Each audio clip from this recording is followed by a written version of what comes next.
Smokey Robinson found Michael Jackson alone in the theater at midnight.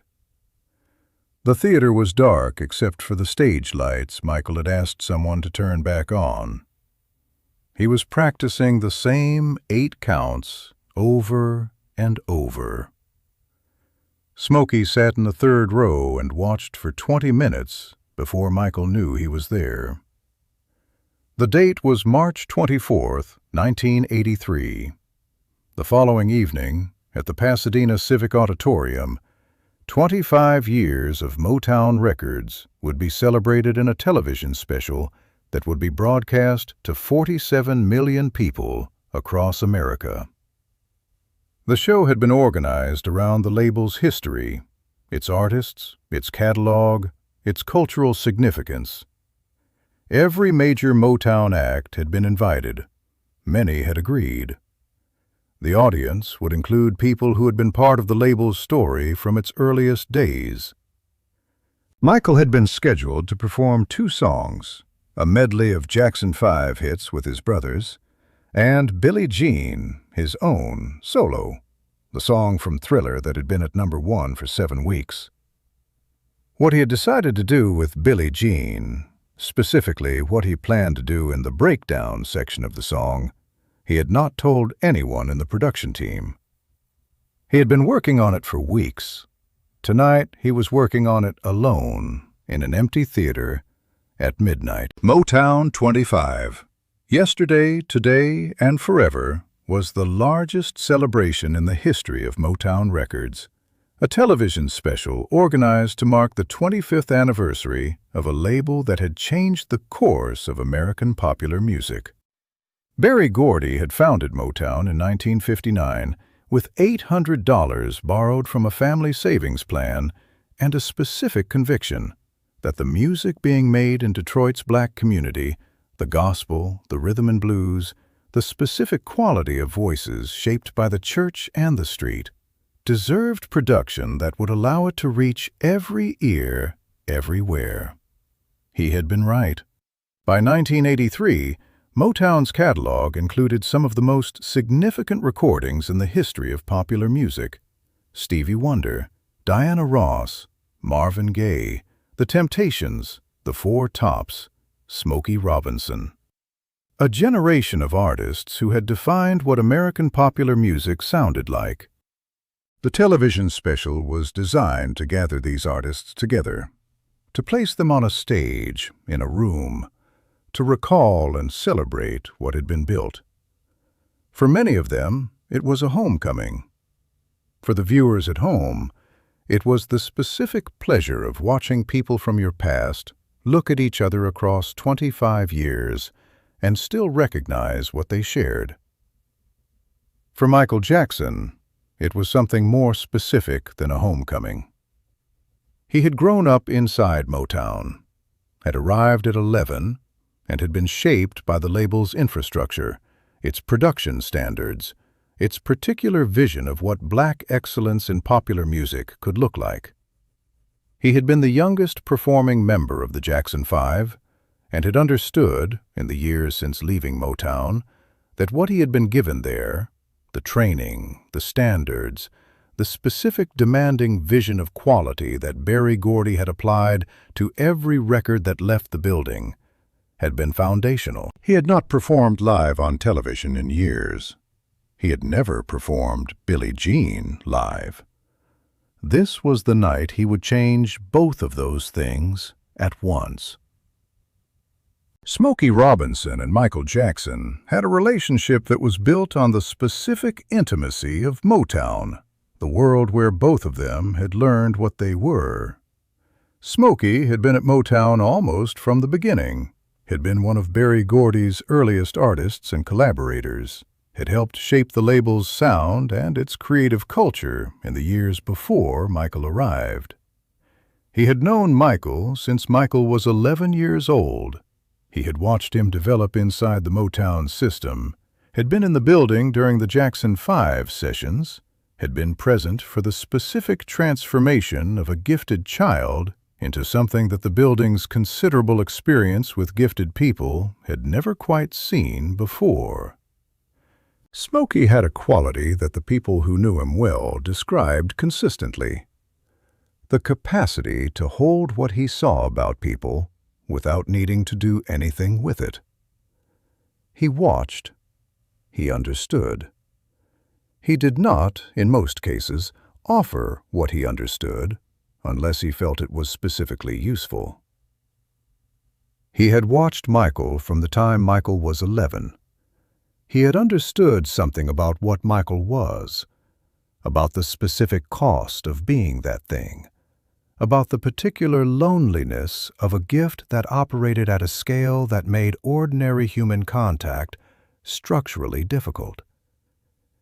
He had understood it because it was not entirely foreign to him. On the night of March 24th, Smokey had returned to the Pasadena Civic Auditorium at 11:30 to collect a jacket he had left in his dressing room after the afternoon rehearsal. He had walked through the stage door, nodded to the security staff, and was heading toward the dressing room corridor when he saw, through the stage door to the auditorium, that the stage was lit. He stopped. He opened the door to the auditorium. He looked at the stage.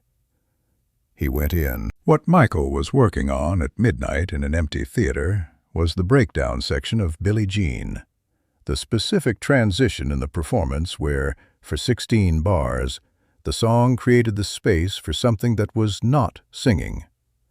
He had been developing something for this space for several weeks.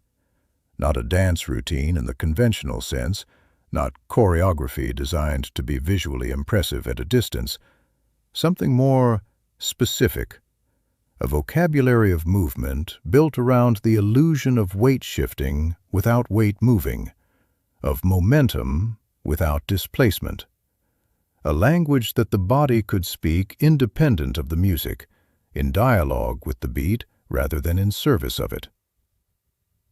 The specific movement he was drilling, the one that the audience of 47 million people would see the following night, and that would be described in every subsequent account of that performance as the Moonwalk, was not something he had invented from nothing.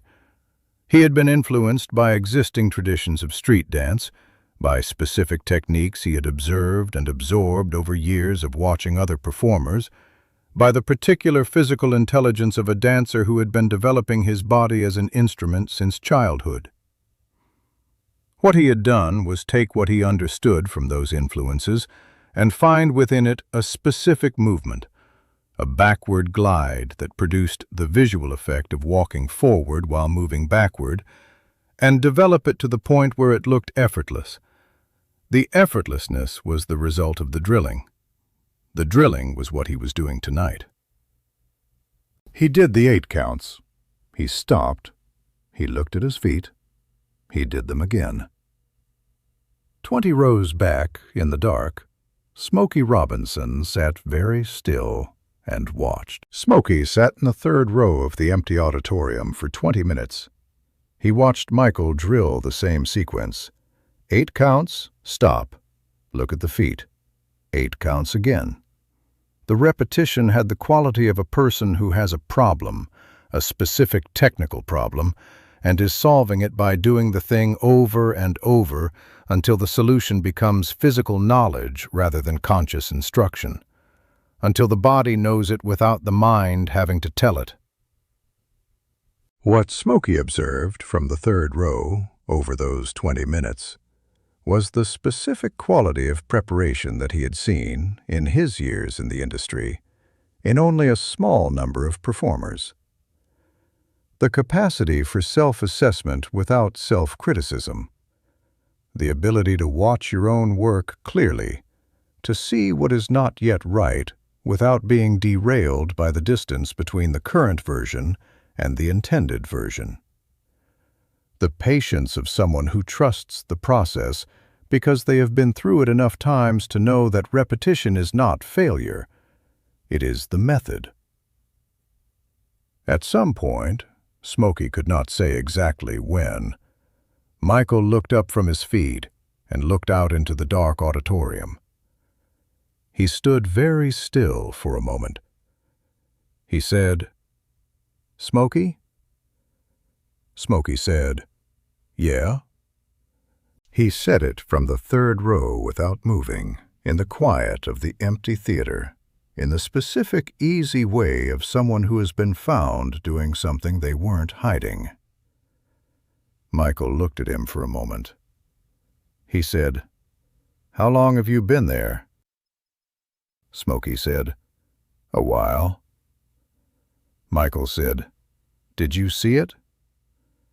Smokey said, "I saw it." Smokey came down to the stage. He didn't hurry. He came down the aisle from the third row to the stage steps at the front, and Michael watched him come, and when Smokey was on the stage, they stood together in the single spotlight in the empty theater. Smokey said, "I've been watching you for 20 years, since you were 11 years old. I have never seen you work like this." Michael said, "I just want it to be right." Smokey looked at him for a moment. He said something that people who knew Smokey Robinson well would have recognized as characteristic of him. Something direct, something that cut to the quality of the thing rather than the surface of it. He said, "Do you know what you have?" Michael said, "I know I have something. I don't know if I have it right yet." Smokey said, "You have it. You've had it for a long time. What you're doing tonight," he gestured at the stage floor, at the marks Michael had been drilling, "is not trying to find something. It's trying to be worthy of something you already have." Michael was quiet. Smokey said, "There's a difference. Being worthy of it, that's why you're here at midnight. But you need to know the difference, because when you walk out there tomorrow night, you can't be trying to find it. You have to already know you have it." Michael stood in the spotlight for a moment. He nodded. Smokey said, "Go home. Get some sleep. You have it." Michael stayed on the stage for another 20 minutes after Smokey left. On the evening of March 25, 1983, Michael Jackson walked onto the stage of the Pasadena Civic Auditorium in front of a live audience and the cameras of a national television broadcast. He performed the Jackson 5 medley with his brothers first, the return to the group, the celebration of the shared history, the specific pleasure of watching the family that had started it all, still capable of the thing they had been doing since childhood. The audience responded with the warmth of recognition. These were people they had grown up with, music they had grown up with. Then Michael walked out alone. He was wearing a black sequined jacket, black trousers, white socks, and a single white glove. He had rehearsed this outfit, this entrance, this moment many times. He had been rehearsing the movements for weeks. He had been working on the 8 counts at midnight the previous night. He said, before the first note, that he wanted to do something that would take him out of the realm of the Jackson 5 and establish who he was as a solo artist.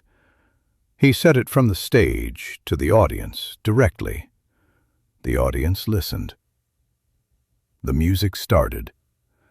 What happened in the next 4 minutes, the performance of Billie Jean, that has been watched by more people than almost any other live performance in the history of popular music, was not simply a good performance of a good song. It was a person arriving completely at what they were in front of the audience that could most understand what it meant. When Michael executed the moonwalk in the breakdown section, the backward glide that looked like walking forward, the movement he had been drilling alone at midnight in an empty theater, the audience's response was audible in a way that audiences' responses rarely are. Not as generalized noise, but as the sound of people recognizing something they had never seen before. The Motown 25 special aired on NBC on May 16, 1983, to 47 million viewers. The response to Michael's performance was immediate and historic. Within days, The television industry had received more mail about a single performance than it had received about any broadcast in recent memory. The specific movement, the moonwalk, was the subject of that response. People trying to describe what they had seen, people trying to understand how it was possible, people trying to communicate the experience of watching something that looked like it shouldn't work, and watching it work completely. Michael Jackson was 24 years old. He had been performing in public for 13 years. He had been building toward this moment, toward the complete arrival at what he was for all of those years. The moonwalk was not where his career began. It was the moment when the public understanding of what he was caught up with what he had always been. Smokey Robinson has spoken about Michael many times across the decades.